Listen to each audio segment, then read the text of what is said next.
오늘 말씀의 제목은 성전의 완성입니다. 지난주 금요 예배 때 예수님의 첫 번째 표적에 대해서 말씀드렸죠. 요한복음에서는 기적이라는 말 대신에 표적이라는 단어를 더 많이 사용한다고 말씀드렸습니다. 왜냐하면 요한은 예수님께서 행하신 기적이 예수님이 어떤 분이신지를 나타내는 표지로서 바라봤기 때문입니다. 그러면 표적을 통해서 나타난 예수님은 누구셨을까요? 예수님은 바로 하나님 나라의 구원을 우리에게 가져다 주시는 분으로서 하늘과 땅을 잇는 성전 그 자체시라고 말씀드렸습니다. 따라서 오늘 본문의 성전을 깨끗해 하시는 사건도 이전 본문과 함께 문맥에 맞춰서 이해하는 것이 적절할 것 같습니다. 먼저 첫 번째 표적에서 예수님은 포도주가 떨어져서 흥을 다 망칠 뻔한 혼인잔치에서 가장 맛있는 포도주를 물로 만드셔서 아주 흥겨운 잔치를 베풀어 주셨습니다. 이것은 혼인잔치로 비유될 수 있는 하나님의 나라가 예수님을 통해서 이 땅 가운데 왔다는 것을 증명하는 것이기죠. 반면에 유대교 내에서는 이런 구원이 불가능하다는 것을 대조적으로 보여주는 장면이었기도 했습니다. 지난주 말씀드릴 때는 따로 말씀드리진 않았는데요. 필요한 장에 있었던 그 물 담아두었던 6개의 항아리는 정결 예식을 위해 물을 담아놓는 그릇이었습니다. 유대교에서 정결 예식이라는 것은 하나님의 백성이 성전에서 예배하기 전에 먼저 자신의 몸을 깨끗하게 씻어 정결케 하여 예배를 준비하기 위한 그런 예식입니다. 따라서 6항아리는 유대교에 있는 그런 성전의 시스템, 성전을 통해 정결하게 되는 시스템을 상징한다고 볼 수 있겠죠. 그런데 이 항아리들은 혼인잔치에서 아무런 도움도 되지 못했습니다.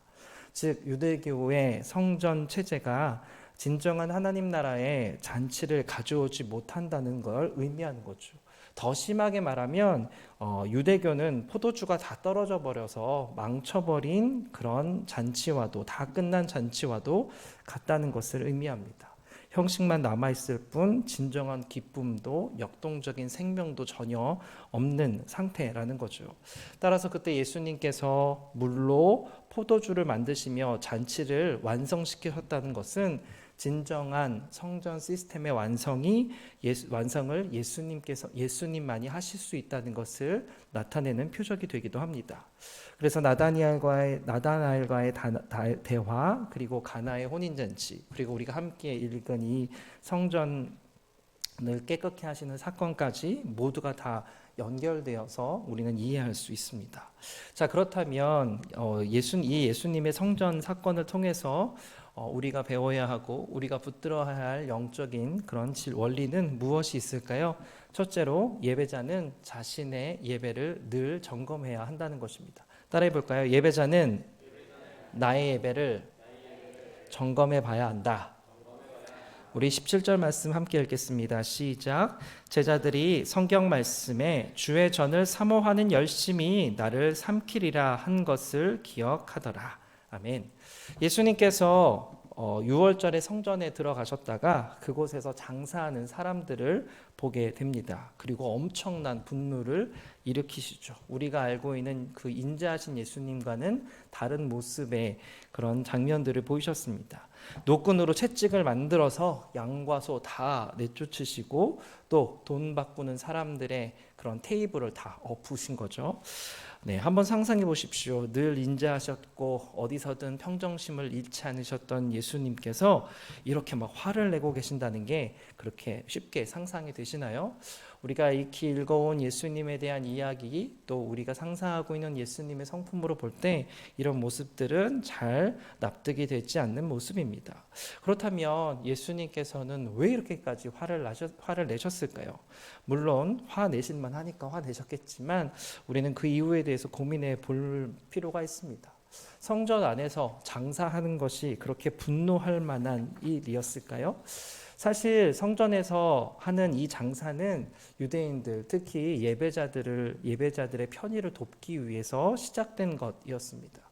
유월절 같은 큰 명절이면 유대인들은 제사를 위해서 예루살렘까지 와야만 했습니다. 문제는 이 갈릴리처럼 먼 곳에 살고 있거나 아니면 소아시아 지역에 이민 가서 살고 있는 그런 디아스포라 유대인들 같은 경우는 너무 거리가 머니까 문제가 발생했어요.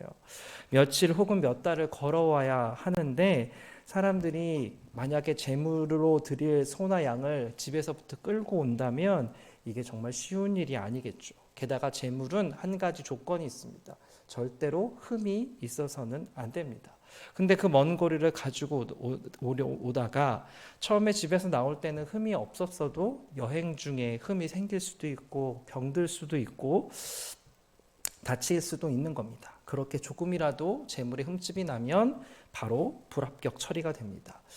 그 당시에 예배자들은 성전에서 제물로 드리기 전에 제사장들에게 제물의 상태를 이렇게 점검받아야 됐습니다. 그래서 합격이 되어야만 이제 제물로 드릴 수가 있는데 조금이라도 다치거나 흠이라도 생기면 바로 불합격이 되는 그런 난감한 상황이 벌어지죠. 그러니까 가장 안전하고 가장 효과적인 방법은 예루살렘에 와서 제사장들이 이미 검증을 다 맞춰놓은 제물을 돈 주고 구매하는 것입니다.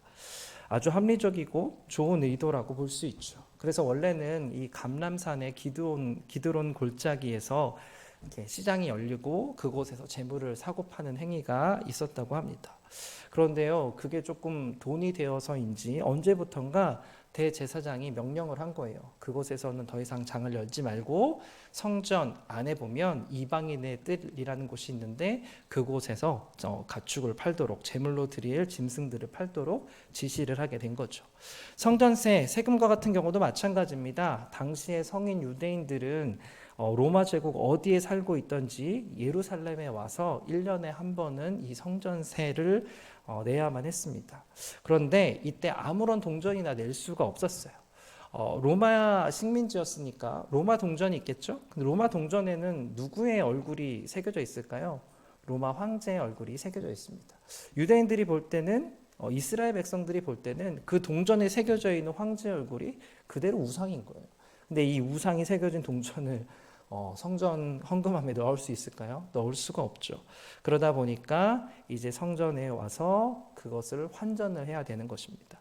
성전세로는 반세겔이라는 은을 바쳐야 됐는데 그 은을 이제 성전에 와서 이제 환전해 주는 거죠. 그런데 문제는 이것을 당시에 그런 화폐 가치에 따라 1대1로 환전해 주는 것이 아니라 거기에다가 환전 수수료를 더 과도하게 붙여서 이제 환전해 주기 시작한 거예요. 성전에서 예배자의 편의를 위해 제물을 팔기도 하고 동전을 환전해 주기도 했는데 그 일이 점점점 경제적인 부를 더 늘리기 위한 수단으로 전락해 버리게 된 겁니다. 그래서 마태복음, 마가복음, 누가복음에서는요, 주님께서 성전을 깨끗게 하실 때, 거기서 사람들을 내쫓으실 때, 내 아버지의 집을 강도의 소굴로 만들지 말라고 하시면서 분노하며 말씀하셨습니다. 아마도 당시의 종교 지도자들이 그런 자신들의 기득권을 이용해서 사람들에게 권리금 받고 장사하게 해 주거나 아니면 이제 성전 안에서 사지 않은 뭐 소나 양이나 이런 재물들이 있겠죠. 그런 것들을 이렇게 유심하게 살펴봐서 조그만 꼬투리라도 하나 잡으면 불합격 이렇게 처리를 해서 어쩔 수 없이 재물을 성전에서 사야게끔 하는 그런 조직적인 폭리를 취했던 것 같습니다. 더 이상 백성들의 예배자들의 편의를 도모하기 위한 행위가 아니라 오히려 그들을 착취하는 행위로 전락해버리고 만 거죠. 그런 배경에서 이해한다면 주님께서 그토록 분노하시는 것이 아주 잘 이해가 되고 매우 정당한 행동이라는 생각이 듭니다. 오히려 이 세상의 불의 앞에 예수님처럼 거룩한 분노를 일으키지 못하고 있는 우리 그리스도인들이 더 안타까울 따름입니다. 그런데요, 오늘 요한복음의 기록은요, 다른 복음서들과는 조금 다르게 기록이 되어 있습니다. 새 복음서에서는 분명 강도의 소굴로 만들지 말라라고 기록되어 있는데 오늘 말씀에는 내 아버지의 집을 장사하는 집으로 만들지 말라라고 하셨어요. 강도하고 장사는요, 아무리 생각해도 같은 말이 아닙니다. 완전히 다른 말이죠. 그러면 왜 이런 차이가 발생하게 된 걸까요? 그것은 새 복음서와 요한복음이 말하고자 하는 핵심이 서로 다르기 때문이라고 생각합니다. 사건을 보는 관점이 다른 거죠.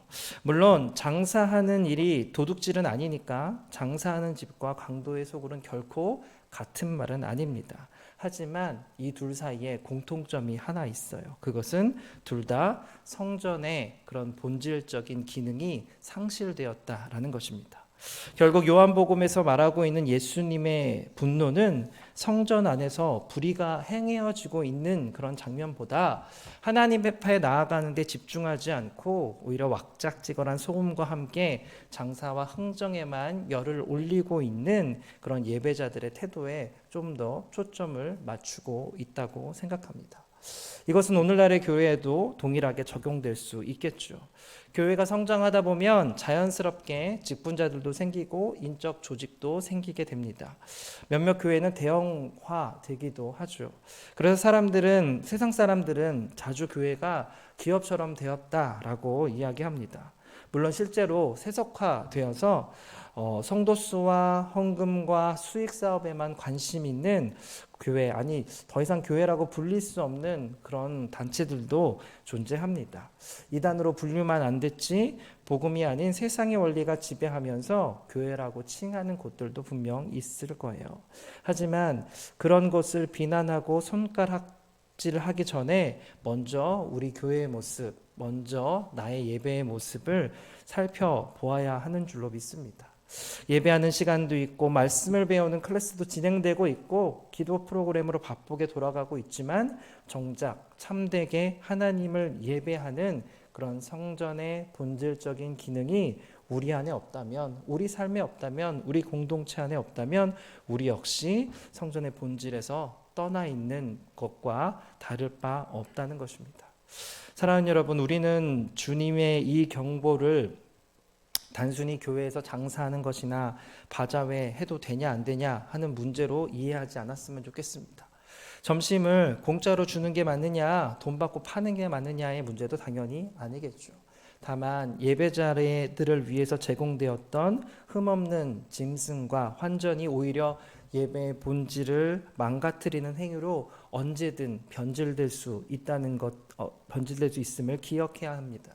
그런 것처럼 교회 안에서 일어나는 모든 행위, 심지어 우리의 영성을 위해 기획된 그런 프로그램이라 할지라도 늘 주의 깊게 살펴보아서 본질을 놓치지 않도록 스스로를 점검해야만 하는 것입니다. 우리 주님께서 주의 전을 사모하는 열심히 나를 삼키리라 말씀하신 것처럼 내가 주님 앞에 예배자로 설 때 조금이라도 잘못된 것들이 있다면 그것들을 고치고 바로 잡기 위해 힘을 다하는 저와 여러분이 되었으면 좋겠습니다. 본질을 사수하기 위해 정말 열심을 다하는 그런 제자의 삶, 그런 예배자의 삶을 사는 저와 여러분이 되기를 주님의 이름으로 축복합니다. 그럼 더 나아가 또 오늘 본문을 통해서 우리가 배워야 할 영적 원리는 또 무엇이 있을까요? 둘째로는요, 본질을 담아낼 수 있는 형식을 만들어야 합니다. 따라해 볼까요? 본질과 함께 형식도 중요하다. 우리 19절 말씀 읽어보겠습니다. 시작.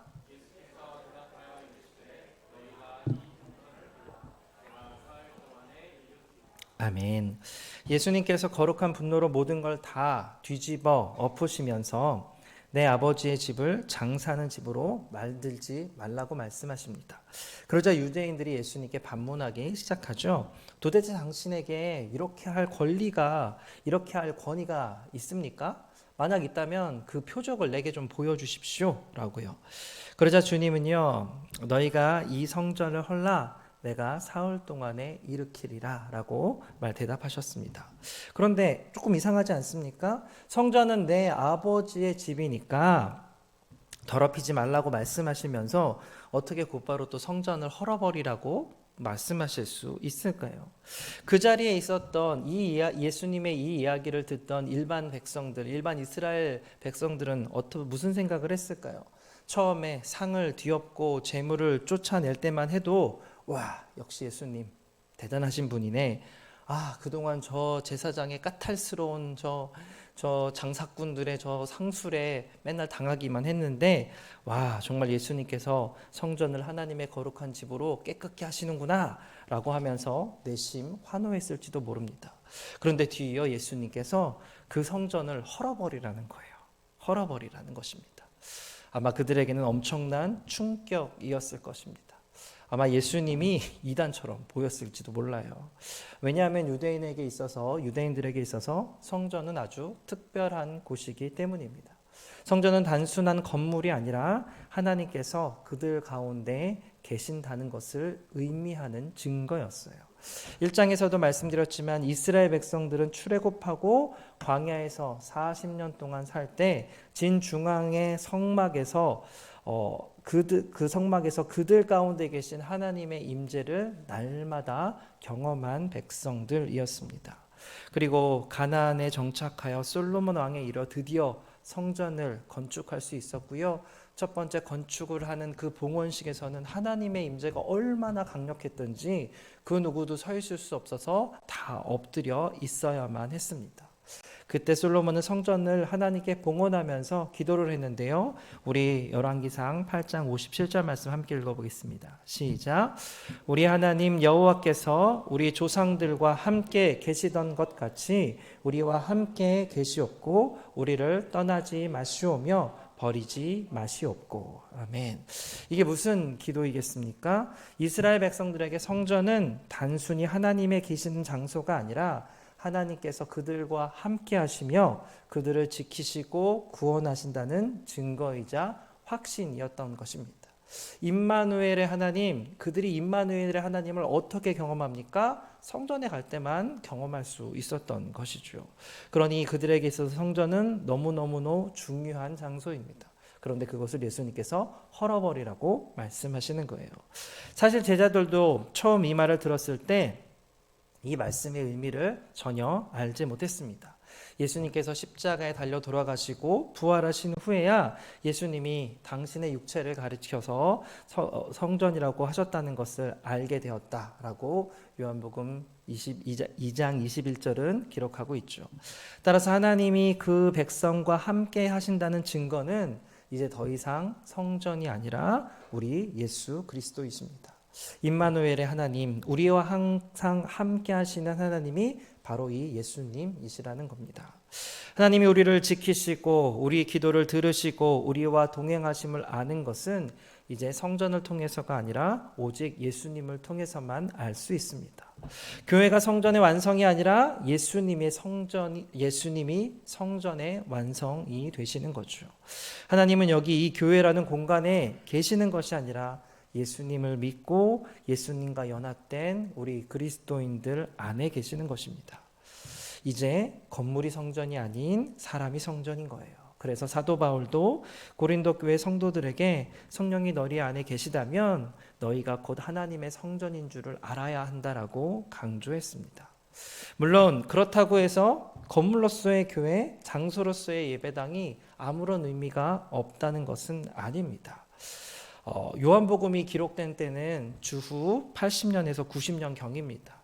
근데 이때 예루살렘 성전은 그대로 남아 있었을까요? 아니면 다 없어져 있었을까요? 없어졌으니까 물어보겠죠. 네, 주후 70년경에 로마의 티투스 장군에 의해서 예루살렘 성전이 완전히 다 파괴되었습니다. 따라서 이 요한복음을 읽고 있던 성도들은 이미 예루살렘 성전이 다 회파되어서 돌 위에 돌 하나도 남아있지 않다라는 걸 이미 알고 있었어요. 자, 그렇다면 이 요한복음을 읽고 있던 첫 성도들, 그들이 생각할 때 그들의 마음속에 이 성전의 이야기가 들릴 때 어떤 마음이 들 것 같습니까? 예수님이 성전이시니까.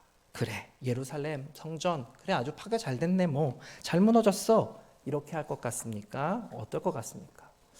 사실 우리는요, 성경을 읽으며 오해하는 것이 있습니다. 이스라엘 백성들이 실패하였다고 해서 구약 성경 속에 있는 율법과 성전과 제사제도가 잘못된 것이거나 절대 악이 결코 아니라는 것입니다. 구약 성경 특히 예언서를 읽다 보면요, 하나님께서 이스라엘의 패역함 때문에, 그들의 우상 숭배 때문에 예루살렘 성전을 파괴하실 때 굉장히 안타까워하시고 아파하시는 것을 느낄 수 있습니다. 그냥 하나님께서 기분 좋게 징계하시면서 아무런 감정도 없이 하나님이 계시겠다고 약속한 성전을 그냥 막 무너뜨린 것이 아니라는 거예요. 하나님도 아파하셨다는 것입니다. 그렇다면 하나님께서 이스라엘을 심판하시면서 정말로 원하셨던 것은 무엇일까요? 본질은 사라지고 형식만 남은 유대교가 다시 하나님께로 돌아와 본질을 회복하는 것입니다. 그리고 그 본질을 담아낼 그릇과 문화를 계속해서 만들어내는 거예요. 성막의 예배가 다윗의 장막의 예배로 발전된 적이 있습니다. 그리고 나서 어떤 일이 벌어졌죠? 솔로몬에 의해 성전이 지어지게 된 거죠. 예배가 점점 발전하고 성장됐던 것입니다. 모양적으로요. 물론 예배를 드리는 그 본질은 우리들의 마음에 있고 우리들의 신앙에 있고 우리들의 마음의 중심에 있습니다. 그거는 결코 변하지 않아요. 그러나 그 마음이 그냥만 존재해서는 아니 됩니다. 그것이 우리 안에서 외부적으로 표현되면서 점점점 발전되어야 하는 거예요. 본질이 중요하다고 해서 형식을 무시하거나 다 무너뜨리고 파괴하는 것은 결코 아니라는 것입니다. 요한복음을 읽고 있던 독자들은 예수 그리스도가 성전의 본질이라는 것과 성도들이 모인 교회 공동체가 그 성전의 구성 요소라는 것을 깨달아 알았습니다. 그러면 이 요한복음을 읽던 초대교회 성도들은 어떤 꿈을 꾸었을까요? 비록 지금은 외형적인 성전이 없지만, 비록 유대인들이, 우리 동족이 복음을 외변하고 거부하는 바람에 구약시대 때 하나님께서 약속하셨던 놀라운 신앙의 유산들을 다 잃어버리게 되었지만, 본질이신 예수님을 중심으로 다시 세울 소망을 갖고 있지 않았을까요? 그렇게 성전의 본질을 회복한 성도들은요, 복음으로 로마라는 나라를 변화시켰습니다. 기독교를 박해하고 핍박하는 데 앞장섰던 그 나라가 어떻게 되었습니까? 복음으로 인해 기독교 국가가 되었습니다. 하나님의 말씀이 나라를 이끌어가는 법이 되었고요. 정말 모든 사람들이 하나님을 예배할 수밖에 없는 그런 세상으로, 그런 시스템으로 바꿔버렸습니다. 무엇일까요? 본질이 회복되면 그 본질은 반드시 형식으로 나타날 수밖에 없는 것입니다. 그리고 그 형식들은 날마다 시간이 가면 갈수록 계속 발전하고 발전되어야 하는 거예요. 물론 로마 카톨릭이 본질을 잃어버리게 되어서 위기를 겪기도 하였습니다. 유대교 못지않게 형식과 껍데기만 남아 있었던 그런 어두운 시절이 있었죠. 그러나 그때도 우리 예수님은 우리와 함께 하셨습니다. 잘못을 깨닫게 하셨고 개혁을 통해서 지금의 개신교가 탄생하게 되었죠. 교회의 역사를 볼 때 이 본질과 형식의 균형은 늘 위협을 받았습니다. 그러나 그래서 시대마다 회개를 선포하며 개혁에 앞장섰던 신앙의 선배들이 늘 있었죠. 사랑하는 여러분, 저와 여러분도 그 개혁의 자리에 서야 될 줄로 믿습니다. 요즘처럼 코로나로 인해서 대면 예배다, 비대면 예배다, 가정에서도 예배 드릴 수 있다, 수많은 이야기들이 나오고 있습니다. 중요한 건 우리의 본질이겠죠. 그러나 본질의 그 마음에서 멈춰 있으면 안 됩니다. 그것을 담아낼 수 있는 그릇을 우리는 만들 수 있어야 돼요.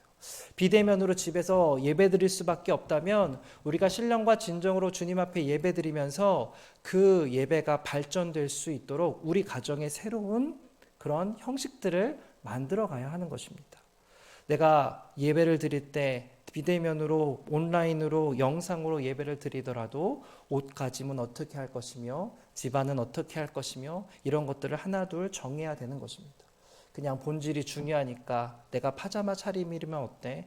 내가 세수도 안 하고 눈곱 좀 있다고 뭐 차이 있겠어? 내 마음이 중요한데? 아니요. 정말 마음이 중요하면 그 마음은 반드시 우리의 외면으로 나타날 수밖에 없습니다. 정말 가정을 사랑하고 우리 가정이 하나님을 예배하는 그런 예배자의 가정으로 세워지기 원한다면 가정 안에 이 예배의 규칙과 형식들을 만들어갈 수 있어야 하는 것입니다. 사실 지금까지는 우리는 교회 공동체에 모든 것을 맡겨놨습니다. 엄밀히 말하면 교회 사역자들에게 모든 것을 맡겨놨습니다.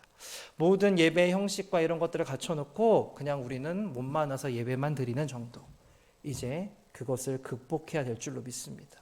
어쩌면 지금 우리에게 다가온 이 예배의 위기는 또다시 개혁이 필요하기에 하나님께서 우리에게 경고하고 계시는 사인일 수도 있습니다.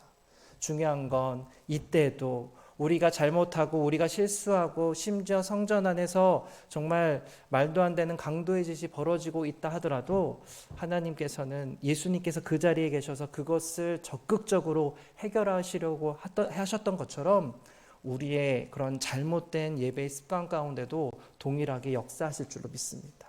그리고 주님께서는 반드시 우리가 그 모든 잘못들을 다 바로 세우고 본질을 담을 수 있는 아름다운 문화와 그릇으로 일어서기를 원하신 줄로 믿습니다. 우리 그런 꿈을 꾸었으면 좋겠습니다. 그리고 우리는 그런 개혁의 삶을 향해 나아가는 저와 여러분이 되었으면 좋겠습니다. 사랑하는 여러분, 개혁의 자리에 서야 할 줄로 믿습니다. 내 신앙의 본질과 그 본질을 담아내고 있는 내 삶의 형식, 내 삶의 라이프 스타일이 잘 균형 잡히도록 만들고 살필 수 있는 저와 여러분이 되었으면 좋겠습니다. 우리 함께 기도하겠습니다.